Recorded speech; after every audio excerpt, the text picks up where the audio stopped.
Hello বন্ধুরা, welcome back to my new blog. তো তোমরা সবাই দেখতেই পাচ্ছ আমি এখন বাজারে হাঁটাহাঁটি করছি। আর এই দেখো আমি একটা বড় সাইজের মোমবাতি কিনে নিয়েছি, কারণ কি আমাদের আগের মোমবাতিটা শেষ হয়ে গেছে, সেই আমি কালী পুজোর সময় কিনেছিলাম।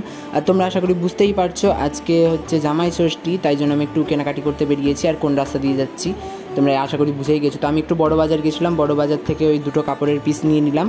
তো পরে দেখাবো সেই কাপড়ের পিসগুলো। তো সেগুলো জগন্নাথের ড্রেস বানাবো। আর এখানে বাবা তালকুর নিয়ে নিচ্ছিল, তো অনেকে আবার তালের শাঁস বলো, আমাদের এখানে তালকুর বলা হয়।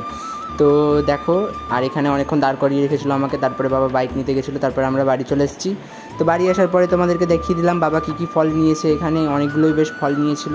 আর তারপরে আমাদের জামাই রাজাকেও দেখিয়ে দিলাম, দেখো আজকে আমাদের জামাই রাজা, এনাকে নিয়ে ষষ্ঠীতলা যাওয়া হবে।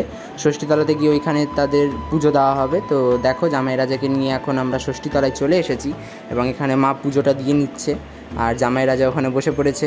তো দেখো ভালো করে মা পুজোটা দিয়ে নিচ্ছে। আর এখানে সবাই মিলে এই ষষ্ঠীতলাতে জামাই ষষ্ঠীর ব্রত করতে এসেছিলো, ষষ্ঠী ব্রত করতে এসেছিলো। তারপরে এখানে এক ভক্ত মহাপ্রভুর এক ভক্ত মহাপ্রভুকে কোলে নিয়ে তাকে খুব আদর করলো, প্রণাম করলো। তো দেখো এই সেই ভক্ত।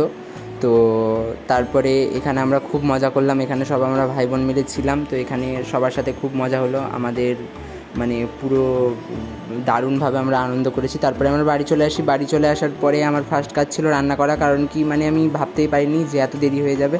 তো তার চটজলদি করে রান্নাবান্না করতে হবে আমাকে, রান্নাবান্না করার পর ভোগ লাগিয়ে প্রসাদ পেতে হবে। তো ভাবলাম অনেক কিছু রান্নাবান্না করে দেবো, কিন্তু অত কিছু রান্নার সময় হয়নি। তো দেখো আমি এখন প্রসাদ পাচ্ছি। তো আজকের ব্লগটা এই পর্যন্তই। ভালো লাগলে অবশ্যই like, comment, share and subscribe করবেন।